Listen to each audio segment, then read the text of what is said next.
იცით რა არის, ანუ ღარიბაშვილის წერილი და მსგავსი თემები, ეს არ არის დამოუკიდებელი პოლიტიკური მოვლენა, ეს არის დღის წესრიგის მანიპულაციის კიდევ ერთ-ერთი მცდელობა, რომელსაც ქართული ოცნება გვთავაზობს. ყურადღების გადატანა ძირითადი საკითხებიდან და ეს ძირითადი საკითხები არის სახელმწიფოებისა და ეროვნული ინტერესები, რომელიც ეგზისტენციალური საფრთხის წინაშე დგას დღესდღეობით. და რაც ყველაზე მთავარი არის, ანუ ეს არის კარგად დამუშავებული მეთოდი და მოდელი ხელისუფლების მხრიდან ამ საინფორმაციო ომში, მაგალითისთვის რო გავიხსენოთ გიგა ავალიანის მკვლელობაში მონაწილე პირების დაკავება მაშინ, როცა ქვეყანაში უმნიშვნელოვანესი და მწვავე საკითხები იყო. ანუ ქართულ ოცნებაში ყველაზე მთავარი სანამ ღარიბაშვილამდე მივალთ, საზოგადოებამ კიდევ ერთხელ რო იცოდეს, არ არსებობს პრემიერ-მინისტრი, არ არსებობს მინისტრები, არ არიან გადაწყვეტილების მიღები პირები. ქართულ ოცნებაში დღეს არსებობს გადაწყვეტილების ერთი მიღები პირი, ეს არის ბიძინა ივანიშვილი და ავტოკრატიული ერთპიროვნული ცენტრალიზებული მართვის მოდელი, რომელიც მას აქვს შექმნილი. და ის კონკრეტული პირები დაუშვათ, რომლებიც დღეს ტელევიზიაში ჩანან ქართული ოცნების მხრიდან, ესენი არიან დროებითი მოვლენა, რომელიც ბიძინა ივანიშვილის კონკრეტულ დროს კონკრეტული საქმისთვის სჭირდება. რაც შეეხება ღარიბაშვილის ირგვლივ ატეხილ აი ამ ხმაურს და აი ამ განცხადებებს, ხო? ეს რამოდენიმე საკითხად შეიძლება რომ ჩვენ გავყოთ. პირველი, ღარიბაშვილი არ არის მსხვერპლი. ეს არის პიროვნება, რომელიც ორჯერ იყო პრემიერ-მინისტრი, უშუალოდ მონაწილეობდა იმ ავტოკრატიული მოდელის შექმნაში, რომელიც დღეს საქართველოს ცხოვრობს და ის უწყობდა ხელს ბიძინა ივანიშვილს შეექმნა ესეთი მოდელი და მეორე, თუ რამე ხდება, მერწმუნეთ, ეს არის შიდა კლანური დაპირისპირება ღარიბაშვილის კლანსა და ეგრეთ წოდებული კობახიძის კლანს შორის. ივანიშვილის გვერდის ავლით? არა, აი ეს არის საინტერესო, არანაირი ივანიშვილის გვერდის ავლით. ამ დიდ სურათში რო შევხედოთ, ეს არის ერთი დიდი სპექტაკლი, სადაც ივანიშვილი არის რეჟისორი, დანარჩენი ეს ფიგურები არიან მონაწილეები და სხვადასხვა როლი აქვთ მორგებული. აქ შიდა კლანური დაპირისპირება არის, იმიტომ რომ ღარიბაშვილი წლების განმავლობაში მართავდა ხელისუფლებას და ღარიბაშვილის, ასე ვთქვათ, ქოლგის ქვეშ ის უზარმაზარი კლანი, რომელიც საქართველოში შეიქმნა და არსებობდა, ამ ხალხს მოაყდათ უკვე ეს ფინანსური რესურსი, რომელსაც სახელმწიფო ბიუჯეტიდან, ხალხის ფულიდან იღებდნენ და შესაბამისად დაიწყო მათ შორის მდინარაძის დანიშვნა რეგიონალური განვითარების მინისტრად, თუ არ ვიცი რა ქვია მათ სამინისტროს, ესეც არ არის დროებითი, იმიტომ რომ ყველაზე დიდი კორუფციული სქემები და ყველაზე დიდი გარღვევა არის რეგიონებში, მუნიციპალიტეტებში, მერიებში და გამგეობებში. შესაბამისად, აქ ვერ იტყვის კობახიძე, რომ რეგიონებში მაგალითად მისი ხალხი არის და მისი კლანის მმართველობას აკონტროლებს თლიანად ამ ვერტიკალს. იქ არიან ღარიბაშვილის წევრებიც, ლილუაშვილის და ასე შემდეგ. ეს არის შიდა კლანური დაპირისპირება, ოღონდ ამ ყველაფერს მართავს ივანიშვილი. და ეს როგორ დასრულდება, ამ ბრძოლიდან ვინ გამოვა, ამ წყლიდან ვინ ამოვა, სუფთა ამას ცოტა ხანში ნახავთ, ანუ ღარიბაშვილი. კი ბატონო, მაგრამ ფაქტია, რომ რაღაც ვეღარ გააკონტროლა ივანიშვილმა, ანუ სად ვერ გააკონტროლა, იმიტომ რომ ჩვენ ნახეთ ორი წერილი, ორი დღის ინტერვალით. თქვენ ამბობთ, რომ ეს ყველაფერი ორკესტრირებული არის ივანიშვილის მხრიდან. რას ვერ აკონტროლებს ის? შეუძლებელია, ხო? ისეთ სისტემაში, რა სისტემაც მანვე შექმნა, ყველაფერი გააკონტროლო ასეთი შიშის და ასეთი იერარქიის ფონზე. და ვინ თქვა ვიკარო ვერ აკონტროლებს და სად ჩანს რომ ივანიშვილი რამეს ვერ აკონტროლებს? ღარიბაშვილის წერილი არ ცხადყოფს ამას? რამეც გავიგეთ ღარიბაშვილის წერილისგან მნიშვნელოვანი შინაარსობრივი კონკრეტული ღარიბაშვილმა რაც გამოაქვეყნა რაიმე წერია ისეთი, რასაც შეიძლება ვთქვათ, რომ ის ამ კონკრეტულ რაღაც ქმედების მხილებას ახდენს, ან კონკრეტულ პირებზე საუბრობს, ან კონკრეტულ ფაქტებზე საუბრობს. ღარიბაშვილს არ შესწევს უნარი ვიკა, არ არის ღარიბაშვილი იმ დონის პიროვნება, რომ ივანიშვილს დაუპირისპირდეს. ივანიშვილი რასაც ეტყვის, ხვალ რომ ივანიშვილმა შეუთვალოს და მისწეროს წერილი, რომ აი ზუსტად სიტყვით ეს გაიმეორე, ზუსტად იგივეს გააკეთებს. მე ადრე თქვენთან ეთერში თქვი, ღარიბაშვილი რა შეეწირა თქო და ამას მე ღარიბაშვილის ოჯახის წევრებიდან ქილიკი და ჩემს მიმართ შეურაცხყოფა მოყვა. ანუ მაშინ, როდესაც ღარიბაშვილი სუფრაზე ჩაწერეს, ეს იყო ალეკო ტაბატაძე, ვინც ეს ჩანაწერი გააკეთა უშუალოდ. ანუ რო დაინახოთ ახლა დიდ სურათში რატო არის ეს შიდა კლანური დაპირისპირება. ალეკო ტაბატაძე იმ პერიოდში იყო სახელმწიფო უსაფრთხოების უფროსის მოადგილე. და მან აირჩია მხარე, გადავიდა კობახიძე გინარაძის კლანში და ამით ჩამოიშორა. ანუ ეს არის შიდა წვრილფეხობა ოღონდ. ამაზე ინფორმირებული ბიძინა ივანიშვილი არის. ამის პროცესების მართვას ბიძინა ივანიშვილი ახდენს. ანუ ამის ადავეები ბიძინა ივანიშვილის ხელიდან არ გააქცევია ჯერჯერობით. აძლევს შესაძლებლობას აი ამ შიდა კინკლაობის დაპირისპირების, იმიტომ რაც უფრო მეტად იქნება ამ წყალი ამღვრეული ამ ხელისუფლების მართვის ვერტიკალში, იმით უფრო მარტივი არის ადამიანების გაწირვა, იმიტომ რომ ვიღაც უნდა იყოს კორუმპირებული, ვიღაც უნდა იყოს გასროლი, ვიღაც უნდა იყოს მარგინალიზირებული და ასე შემდეგ. ანუ ეს მასკარადი, რომელსაც დღეს ქართულ საზოგადოებას თავაზობენ, არის კიდევ ერთხელ ვიძახით, ძირითადი პრობლემები, რაც ქვეყანაში არსებობს, ყურადღების გადატანის მცდელობა. ეს არის კარგად დამუშავებული საინფორმაციო ნარატივი, ეს არის კარგად დამუშავებული საინფორმაციო მოდელი, რომლითაც ამომრჩეველს, მოქალაქეებს, მათ შორის მედიას გაძლევენ შესაძლებლობას, რომ ყურადღება გადაიტანოთ იმ ძირითადი პრობლემებიდან, რაც დღეს არის და შეგვიძლია იმაზე ვისაუბროთ, რა ძირითადი პრობლემები არის დღეს. მე კი სხვათა შორის მე მახსოვს თქვენი განცხადება, როცა თქვენ მაგალითად თქვენვე ამბობდით, რომ ღარიბაშვილს შეუძლია აყირავოს ციხიდან კი ბატონო. ივანიშვილი, რა შეიცვალა თქვათ მას შემდეგ, რატომ ვერ აღიქვამთ ახლა აი ამ აყირავების პროცესის ნაწილად თუნდაც აი ამ წერილებს? შეუძლია ერთია და გააკეთებს თუ არა მეორე არის, აქ არის ხვაობა, ხვდებით? ანუ შეუძლია, იმიტომ შეუძლია ღარიბაშვილს, რომ ღარიბაშვილმა ძალიან კარგად იცის ყველა ის ბინძური ქმედებები, რაშიც ივანიშვილი არის ჩართული. და ივანიშვილი რა დავალებებს აძლევდა უშუალოდ მას, ხელისუფლებას, როგორ მიყავდა რუსეთის იმპერიალიზმის ნაწილისკენ საქართველო 2022 წლიდან განსაკუთრებით, როგორ შეიქმნა შავი ხვრელი საქართველოში, როგორც ეგრეთ წოდებულ სანქციების თავის არიდების ჰაბად და ასე შემდეგ, მათ შორის კოლ-ცენტრებზე, მათ შორის რუსულ გავლენებზე, უამრავ თემაზე აქვს ინფორმაცია. ანუ ღარიბაშვილს შეუძლია, მაგრამ კითხვა ისმება, გააკეთებს ღარიბაშვილი ამას თუ არ გააკეთებს. მე მგონია, რომ ამას არ გააკეთებს, იმიტომ რომ მას როგორც პიროვნულად ამისი უნარი არ შესწევს. თქვენ ნახეთ, როგორი დამამცირებელი მეთოდი დააპატიმრეს ის დაწყებული მისი სახლის ჩხრეკვიდან, დამთავრებული მისი ციხეში გაშვებით, მის მიმართ წაყენებული ბრალდებები და ასე შემდეგ და მისი ოჯახის, მისი მეუღლის, მისი ახლობლების განცხადებები ისევე ბიძინა ივანიშვილის მიმართ. ანუ ცდილობენ და ისევ ესე გააგრძელებენ ესენი.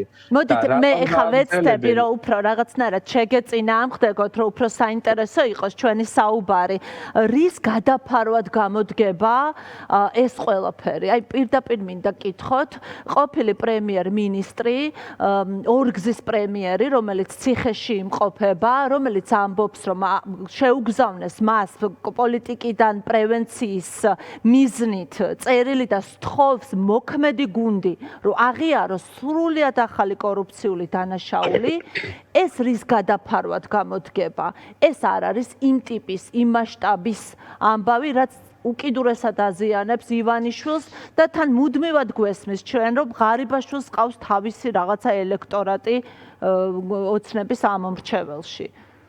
კეთილი სიამოვნებით. პირველი ის, რომ ღარიბაშვილს ნამდვილად ყავს თავისი ელექტორატი, ღარიბაშვილს ნამდვილად ყავს თავისი კლანი და ერთგული პირები, მაგრამ მათ რა რესურსი აქვთ არ ვიცი და რა წინააღმდეგობას გაუწევენ კობახიძე დინარაძის კლანს არ ვიცი, ეს გამოჩნდება, მაგრამ აი რის გადაფარვას ცდილობს ორგზის ყოფილი პრემიერი ივანიშვილი. აი დააკვირდით 2008 წლის ომის 18 წლის თავზე რა განცხადებები გააკეთა ქართულმა ხელისუფლებამ, მათ შორის პრემიერად წოდებულმა კობახიძემ. პირდაპირ დაადანაშაულა, პირდაპირ და ღია და აქამდე თუ რაღაცა ასე თქვათ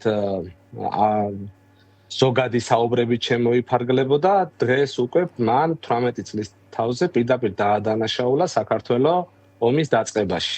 მეორე დაიწყეს ძალიან აქტიურად რუსოფობიური განცხადებების მიმართ და რუსების ნარატივის, რუსეთის, ასე ვთქვათ, წარმოჩინება, როგორც კეთილსინდისიერი, როგორც ჩვენი პარტნიორი, როგორც ჩვენი გადამრჩენელი ქვეყანა, რომელმაც გეორგიევსკის ტრაქტატიდან მოყოლებული დღემდე ჩვენი მეგობარი არის და ცდილობენ ქართულ საზოგადოებაში ისტორიული მეხსიერების წაშლას და ბუნებრივია ქართველ მოქალაქეს ამ ნაწილში ვერ ექნება რუსების მიმართ კეთილგანწყობა, იმიტომ რომ გარდა იმისა, რომ რუსეთს 20% ოკუპირებული აქვს, დამოუკიდებლობის გამოცხადებიდან ორჯერ ომი გამოგვიცხადა და 2 საუკუნეზე მეტია წაგვართვა სახელმწიფოებრიობა, გაგვიუქმნა ავტოკეფალია, ჩააგრავდა ენას გვართმევდა და ასე შემდეგ და ამის ფონზე ამ ისტორიის გადაწერის ძალიან აქტიური მცდელობა მიდის და ამაში სახელმწიფო ხარჯავს ძალიან დიდ რესურსს, მათ შორის ფინანსურს, ადმინისტრაციულს, ადამიანურს და დააკვირდით ბოლო პერიოდში გამოვლენილ ალბა ანგარიშებს, რომელიც პირდაპირ იყო შექმნილი ამ რუსოფობიური განცხადებებისთვის. ანუ ხელისუფლება ემზადება ძალიან მნიშვნელოვანი ნაბიჯისთვის, ეროვნული ხალატის ტოლფასის ნაბიჯისთვის, რუსეთთან ურთიერთობისთვის და აფხაზეთში შეტანილი საწვავიც და მათ შორის Wildberries-ის რეკლამები საქართველოში ეს ყველაფერი ერთიანობაში და დიდ სურათში ეს არ არის რაღაცა ცალკე აღებული შემთხვევები, რომ ვიღაც პირობითად ინფლუენსერი არეკლამებს იმ კომპანიას, რომელიც კომპანიის 80% დაიწვა რუსეთის ტერიტორიაზე და რუსეთის აფხაზეთში რუსული ქართული საწვავი შეტანა. აი აფხაზეთში ქართული საწავი შეტანა ეს ვითომ გადააფარეს, ვითომ გადააგორეს და ისე შეფუთეს, რომ ანუ ჩვენს ასე ვთქვათ აფხაზ თანამემამულეებს ჰუმანიტარული დახმარება გაუწიეთ. სინამდვილეში რა მოხდა? ეს ტვირთი შევიდა ოჩამჩირის პორტში, შევიდა გუდაუთის ავიაბაზაზე და 85% თითქმის მოხმარდა რუსულ სამხედრო მანქანას, დანარჩენი 15% ისევე სეპარატისტული რეჟიმის მთავრობის წევრებზე მოხდა განაწილება. თვითონ აფხაზეთის და გალში მცხოვრები ქართველი ეთნიკურად აფხაზი მოქალაქეებისთვის ერთი წვეთი ბენზინი არ მიუღიათ. ანუ რეალობაში ჩვენ წლების განმავლობაში ქართული ოცნება საზოგადოებას აშინებდა, რომ ვითომ ევროპა და ამერიკა აიძულებდა ომში ჩათრევას და სინამდვილეში დღეს მისი ქმედებებით საქართველო გახადა ერთგვარ სამიზნე. ხო და ამ ამბების მთავარი ფიგურანტი მამხილებლად იქცა. ამაზე ვსაუბრობთ ეხლა. ზუსტად იმაზე ის, რაზეც თქვენ ახლა საუბრობთ, შეიძლება გახდეს აი ამ დაპირისპირებამ შეიძლება ზუსტად ეს მექანიზმები უფრო მკაფიო გახადოს, უფრო ნაცნობი გახადოს, უფრო ხელშესახები გახადოს ქართული ოცნების ამომრჩევლებისთვის. სინამდვილეში რა გეგმები ქონდა ივანიშვილს. ჩვენ ხომ ახლა ვსაუბრობთ იმ ამბებზე, რაც ძალიან ნაცნობია ღარიბაშვილისთვის და რაშიც ის როგორც რიგითი კი არა, როგორც გადაწყვეტილების ივანიშვილის მარჯვენა ხელი იღებდა მონაწილეობას. ვერ ხედავთ აქ შესაძლებლობას როგორც მამხილებელს, რომ ზუსტად ამ თემებზე შეიძლება მან ისაუბროს უფრო კონკრეტულად, უფრო არგუმენტირებულად და უფრო ფაქტებით. რაზეც ახლა მე და თქვენ საუბრობთ. კეთილი, ვიკა, იცით რა არის? მე რატო არ მგონია, რომ ღარიბაშვილი რაიმე მამხილებელს გამოიტანს დღის შუქზე. მე მახსენდება სხვათა შორის გუშინ შემხვდა კახეთში ეპისკოპოსი იაკობის გაუზიარებია ღარიბაშვილის პოსტი და გამახსენდა იაკობის ვიზიტები ამერიკის შეერთებულ შტატებში. ეს უბრალოდ ჩემი პერსონალური მოსაზრება არის, ამას ვერაფერს ვერ დავეყრდნობი. მე მგონია, რომ იაკობი ამერიკის შეერთებულ შტატებში არ დადიოდა იმებში, რა ქვია, საშოპინგოთ ან რაღაცა როგორც ის ასე ვთქვათ იძახდა საგანმანათლებლო ურთიერთობის გაღრმავების მიზნით. ის იმას კონკრეტული მესიჯები ჩამოქონდა. შესაბამისად, ღარიბაშვილს ჰქონდა შანსი ივანიშვილი ემხილებინა და მგონია, რომ მან ეს შანსი თავის დროზე ხელიდან გაუშვა. არ ვიცი, შესაძლოა ვწდები და ნეტავ ვწდებოდე და ღარიბაშვილმა რამე კონკრეტული გამოიტანოს და თქვას ივანიშვილის წინააღმდეგ, თუმცა აქ არის მნიშვნელოვანი, რომ თვითონ აი წერან თქვენ ძალიან კარგად თქვი ქართული ოცნების ამომრჩეველი. ანუ ქართული ოცნების ამომრჩეველმა საკუთარ თავს უნდა დაუსვას კითხვა, აი დღევანდელი პროცესებიდან გამომდინარე, მათ შორის იმ ადამიანებმა, რომლებიც ეგრეთ წოდებულ ნეიტრალიტეტს ამჯობინებენ სამწუხაროდ და საერთოდ არანაირ რეაქციას არ ახდენენ ქვეყანაში მიმდინარე ამ პროცესებზე. ანუ უსაფრთხოების ეროვნული უსაფრთხოების ნგრევის ნეიტრალიტეტი ზოგადად ქვეყანაში არ არსებობს, ვიკა. ერთ ხარესზე დგას საქართველო და მეორე ხარესზე დგას ოკუპანტი ქვეყანა და დღეს ქართული ოცნება ოკუპანტი ქვეყანისკენ გვაქანებს. ანუ მათი ნარატივი, მათი ქმედებები, მათი განცხადებები, რომელიც ეხება როგორც ევროკავშირის წევრს, ანუ 27 ქვეყნიდან 26 ქვეყანის მოწინააღმდეგე გავხადას. სტრატეგიული პარტნიორი ბრიტანეთის და ამერიკასთან საერთოდ დაგვაშორა ქართულმა ოცნებამ და ხელისუფლებამ და ამ ომის ნარატივში, ანუ ჩვენ ვისი საქართველოს ეროვნულ უსაფრთხოებას, დღეს საქართველოს ეროვნული უსაფრთხოება ვის იმედზე არის ჩამოკიდებული? ბიძინა ივანიშვილის და პუტინის იმედზე, რომელიც ცდილობენ, რომ რუსეთთან კოლაბორაციაში შევიდეს და ყველაზე მთავარი კიდევ ერთი რაც მინდა ვთქვა, კონგრესში და სენატში მიღებული კანონპროექტები, რომელმაც მისცა შესაძლებლობა ამერიკის სპეცსამსახურებს დაეწყოთ მოკვლევები და გამოძიებები საქართველოში რუსული და ჩინური გავლენების შესახებ და 13 აგვისტოს პირველი ანგარიში სახელმწიფო დეპარტამენტმა გამოსცა ჩინეთის მიმართ საქართველოში როგორ არის შექმნილი ეს მაღალი ტარიფების თავის არიდების ხაბი და არა მარტო ჩინეთის რუსული კრიპტოვალუტის რომელიც პირდაპირ ომის მანქანას აფინანსებს ერთგვარი სანქციების თავის არიდების შავხრელად იქცა საქართველო. ანუ ეს არის ის ძირითადი საკითხები და თემები რისი გადაფარვაც უნდა და დააკვირდით ქართული ოცნების მაღალი თანამდებობის პირების განცხადებებს ისინი რაზე რეაგირებენ. ესენი რეაგირებენ საერთაშორისო საზოგადოების რეზოლუციებზე, სანქციებზე და განცხადებებზე. კი ბატონო, თუმცა იმედს არაფერი ეთყობა, რომ ამ თემის გადაფარვა უნდა ამ თემით, რაიმე თემის, იმიტომ რომ მთელი დღის განმავლობაში საერთოდ წერილზე არაფერი უხსენებიათ. ჩემთვის მაგალითად რაღაცნაირად ძალიან მნიშვნელოვანია ხოლმე პროპაგანდა, როგორ აშუქებს ამა თუ იმ ამბავს და ის ნეიტრალიტეტი, რომელიც თქვენ ახსენეთ, ბატონო ირაკლი, ყურს მიჩვეული, ასე ვთქვათ, ეს ფრაზა, ამის მიღმა არის მოლაპარაკებები, კონკრეტული დაკვეთები, კონკრეტული ზარები. ჩვენ ხო ამაზე ვსაუბრობ და ამ ინფორმაციის მცოდნე ახლა ციხეშია და აანონსებს ბხილებას. მე ვფიქრობ, რომ მაინც შეიძლება საინტერესო და ჩვენი ქვეყნისთვის პირველ რიგში მნიშვნელოვანი პროცესის რაღაცა პატარა ნაწილი იყოს ეს. ჩვენი გეოგრაფიული, ჩვენი მოსახლეობის რაოდენობიდან, ჩვენი ქვეყნის მასშტაბიდან გამომდინარე, ვიკა ბუნებრივია, წარმოიდგინეთ, ქვეყანას დღეს ყავს პატიმრობაში მოქმედი ხელისუფლების ყოფილი წევრებიდან პრემიერ-მინისტრი, სახელმწიფო უსაფრთხოების სამსახურის უფროსი, თავდაცვის მინისტრი, ეკონომიკის მინისტრის მოადგილე და